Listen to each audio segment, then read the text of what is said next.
sidaad halkan uga jeedo waxaan gacan ku hayaa qalin caaqil ah ama smart pen. qalinkan howlo badan ayuu ku qaban karaa. dabcan waxaan rabaa inaan muuqaalkan kartoonka uga furo oo aan ku tusiyo waxa uu yahay iyo waxa uu galaba. ila gaar ilaa inta ugu dambaysa muuqaalka inta kaa gacan hatin doono si aad xog badan uga hesho qalinkan smart pen-ka ah ee aan ka soo helay Sangula Electronics. qalinkan dhowr adeeg ayuu ku qaban karaa. adeega ugu horeeyo waa scan translation, in aad saarto qoraal meel ku qoran kadibna wuxuu kugu translate gareynayaa ama uu kugu tarjumayaa luqad kale. voice translation, intaad luqad ku hadasho ayuu luqad kale kugu bedeli doonaa isagoo ku dhawaaqaya. taa waxay macno leedahay haddii aad doonto inaad la hadasho qof ajnabi oo kale oo ku anfacaya oo internet iyo mobile aadan haysanin. sidoo kale cod ayaad ku duuban kartaa, waa dictionary. sidoo kalena waxaad qayb ka qaadan kartaa qoraalada qaar marka aad iskaan gareynayso ama aad qalinka saarayso. balan ku tusiyo qalinkan caaqilka ah iyo sida uu eg yahay. qalinka intaa kaliya waaye oo waa qalin yar. dabcan battery ayuu leeyahay oo type C ayaa la socda oo waad jarjarayn kartaa. qaabka ayuu u yaalaa isagoo dhanba. kaliya afkan hore ayuu button ku leeyahay oo marka aad wax ku akhrinayso ayaad sidaa u dul saaraysaa kadibna waad ku jiidaysaa. balan ku tusiya hal mar oo aan shido 3 second ayaad haynaysaa.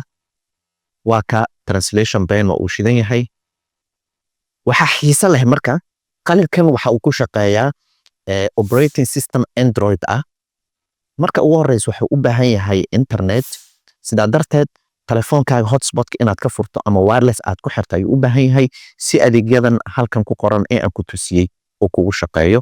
hadda uu soo shidmayaa, offline ayuu ku soo shidmayaa. marka waxaan sameynayaa wireless ayaan ku xirayaa.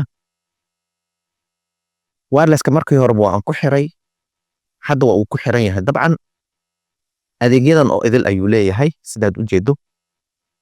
adeegyadan oo idil ayuu leeyahay. waxaan ka bilaabayaa marka scan translation. hadda waxaa ii dooran English iyo Spanish ama Spanish ayaa ii dooran.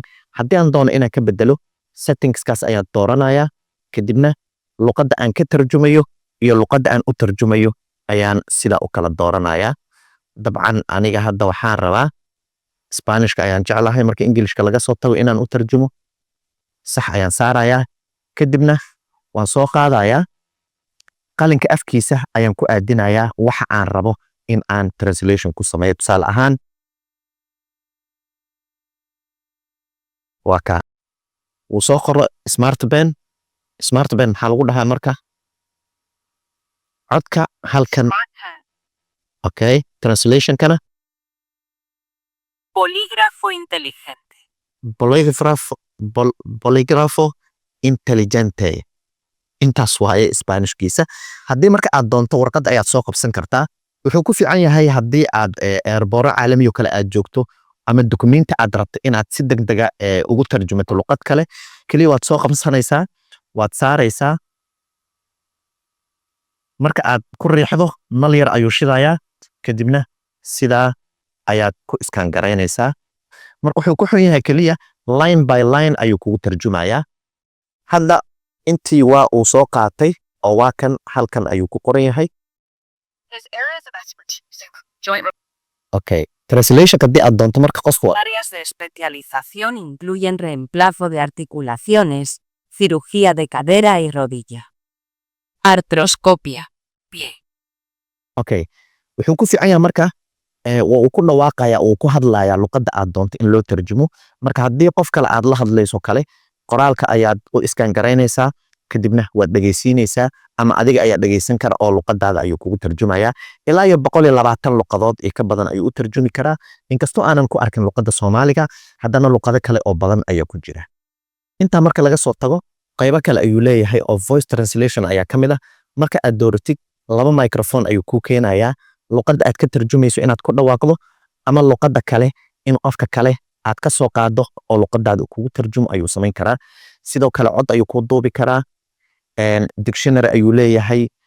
intaa oo idil kaliya maaha. settingska marka aad gasho wifi-ga, volume-ka, bluetooth inaad ku xirato oo microphone weyn aad ku xirato ee samecad weyn waxyaabahaas oo dhan xalisan kartaa oo settingskiisa ay ka mid yihiin marka qalinkan smart penka ah intaay inka badanba waa uu ku qaban karayaa laakiin waxyaabaha xiisa leh waxaa ugu weyn in uu bateri leeyahay waqti fiican ku hayn karo isla markaana aad u isticmaali karto in uu kuu fududeeyo tarjumaadda xilliyada aad muhiimka u tahay sidoo kale qalabkan waxaad ku soo shuban kartaa codad si aad ugu dhagaysato ama aad tarjumaad u geliso sidoo kale waxaa xiisa leh in qalabkan uu leeyahay 8 GB oo kayd ah halkan waxa uu sidoo kale ku leeyahay memory card oo T flash ah oo aad gashan karto si aad xogaha ugu kaydsato ugu dambeyntii gabagabadii muuqaalka sideed u aragtaa qalinkan smart penka ah ma ku anfacayaa ma iibsan lahayd maxaad u adeegsan lahayd fadlan qaybta hoose ee faalooyinka nagula wadaag sidoo kale haddii aad muuqaalka la wadaagay saaxiib aad isleedahay waa anfacayaa fadlan la wadaag hana ilaawin inaad nagu soo biirto oo aad muuqaalkan jacayl u reebto inta laga gaaray muuqaalka xibba idankii nabadgelyo